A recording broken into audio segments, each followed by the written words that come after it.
very, it's very difficult because for once in my life, my behaviors were different, and I wasn't me, and I wasn't used to that. And more than that, my brain wasn't itself. My thoughts. How can I say this? It was like I wasn't in as much control of my thoughts. And it took so much work to push out these negative thoughts that I never had. And I was like, why are you in here? And, I've had this illness for so long that I always compare it to my brain, and combined with the anxiety, I feel like I have like those habit trails, and I don't have mice, living in cities. I've always lived in a city. I have these big, fat rats that look like dogs, city rats. And they're jumping on these habit trails, and they just go round.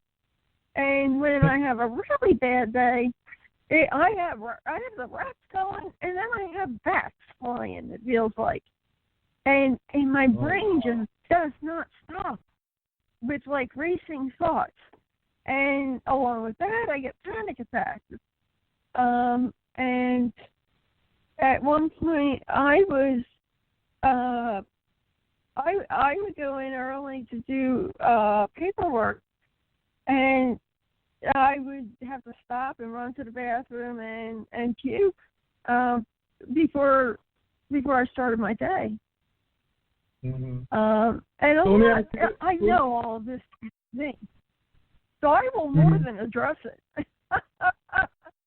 Oh no, and that's why I was actually going to ask because I want to make sure that there's this other question that I want to have answered before we finish eventually, and then we'll get to how people will be looking forward to getting your book. But with what you just mentioned in regards to just your personal experience, is there one thing that you can mention that can aid someone having basically an anxiety attack of some sort and or going through a depressed state? Is there something that you can mention without going into too much detail, but that could just curb those feelings for a period of time for a person to be able to have, be able to have a day-to-day basis to where they can function?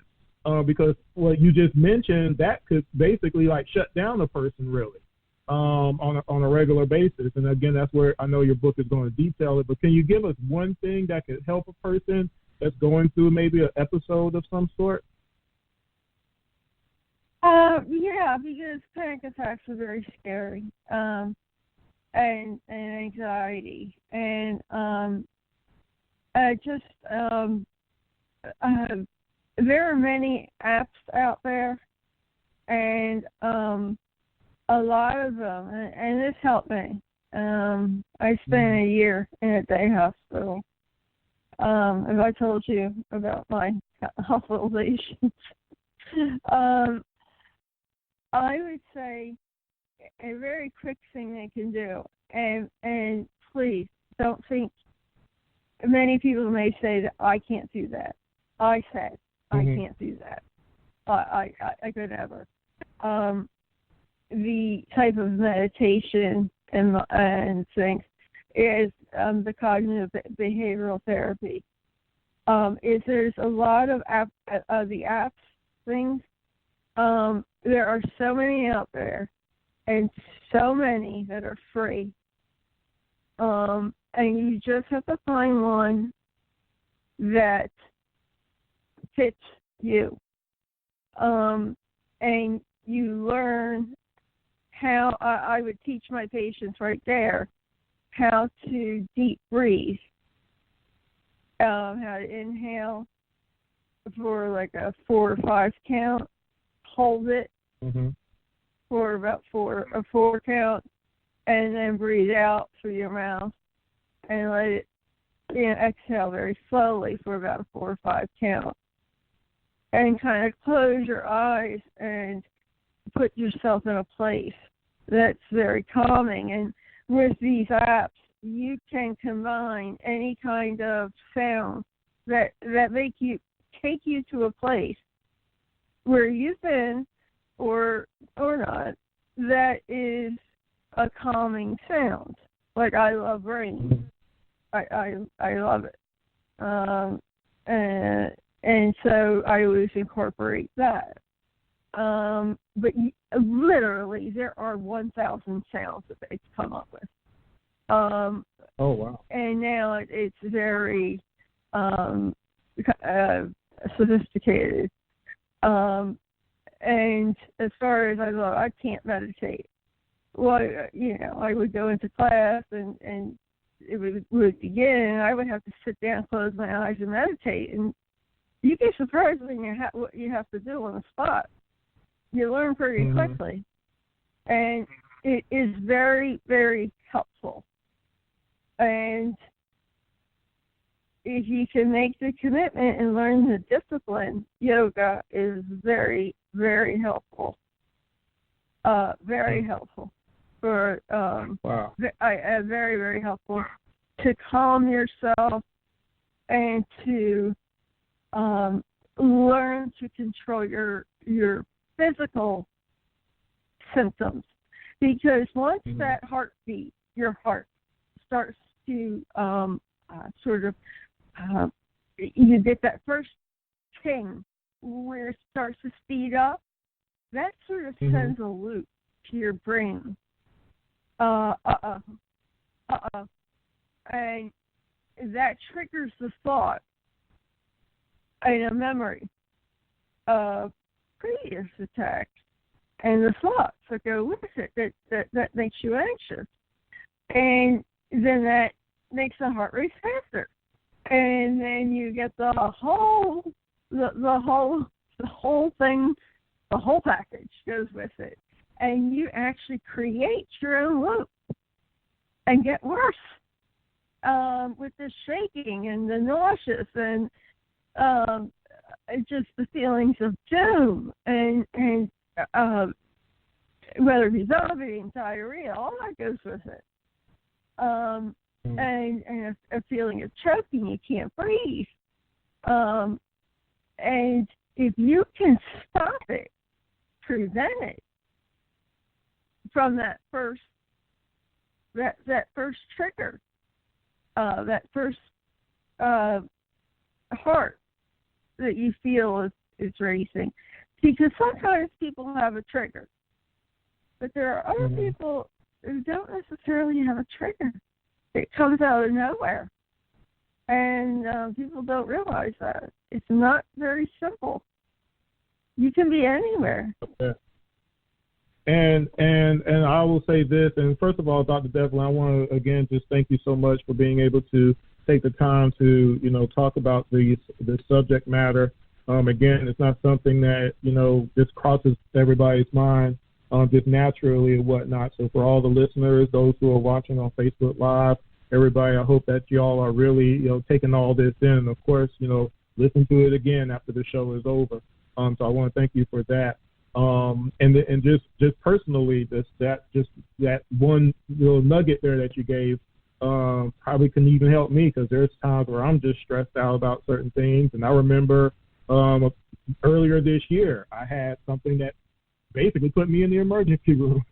And if I had known, or maybe had thought about had that technique or whatnot, that might have helped me a little bit in that particular case.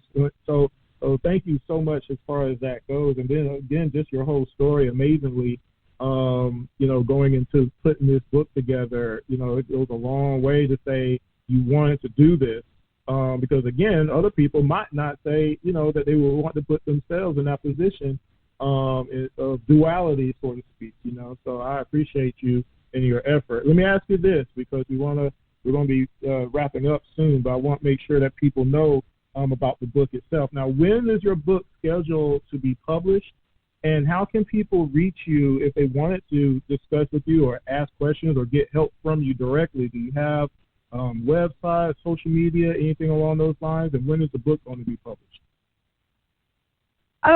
Well, two things. One, I do want to mention that some of these meditation apps, if you turn them on, they also help with insomnia. Mm-hmm. In terms of relaxation, you'll put it on and you won't realize that you're out like a light. Because as you're meditating and calming down and closing your eyes, you don't realize you're asleep because, I can have insomnia for 4 days, which is really, really terrible. Secondly, I have patients who, still, contact me on Facebook or, IM me every now and then, the holidays and whatever. And these are people who, by now, know me for 10, 15 years. And I can't tell you how much that means to me. They know I've taken a break, a sabbatical, to get the book together. And I have so much information that I guess it is. I'm not going to keep renewing a license, my license or my DEA or my Maryland license to distribute medications or all that stuff because it's a tremendous amount of money, and there was no sense in it. And I would tell them that, but I also told them that once I'm your doctor, I will always be your doctor, and I will never ever turn you away. I also will tell you to listen to your doctor, but if you have a concern, run it by me. And if I hear something weird, I'll tell you just get a second opinion. I'm not going to interfere in that way. I don't think that's right. But as far as contacting me, I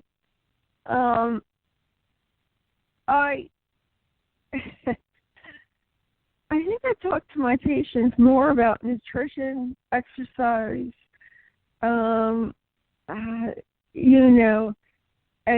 the biggest thing is a hobby. Because if you don't have a hobby, a purpose, something to get up in the morning, planned, all you do is sit around. And when you sit around, what do? You think. And what do you think about? All you think about is how depressed you are and how healthy you feel. And that doesn't help me help you get better. As a story, Dr. Devlin, let me interrupt you real quick. For those who are listening live, we're about to go into extra time. Just want to thank everybody for listening today. Be sure to listen on Spreaker app to listen to the whole show. Spreaker, download it and follow the IMTN Worldwide Radio page. We're going to continue this, the finishing of her interview. But for those who are listening live, we want to thank you so much for listening to Dr. Devlin this afternoon, on a bright Sunday afternoon, wherever you might be in the world. And hopefully you'll listen to the next Books to Read show. And thank you for those, again, listening to Dr. Alisa Devlin talking about her book, From Both Sides of the Chair. Go ahead, Dr. Devlin. Thank you so much. I thank you so much. I don't mean to digress. I have a stroke, and I tend to go off. I could talk about this. It's all about you today. I love it. And I could talk about it all day. It's my passion. And I miss helping people, and I miss the patients. We appreciate you being on thank today. Thank you so much. Thank you. You take care, okay? Okay. Thank you for your kindness. God bless.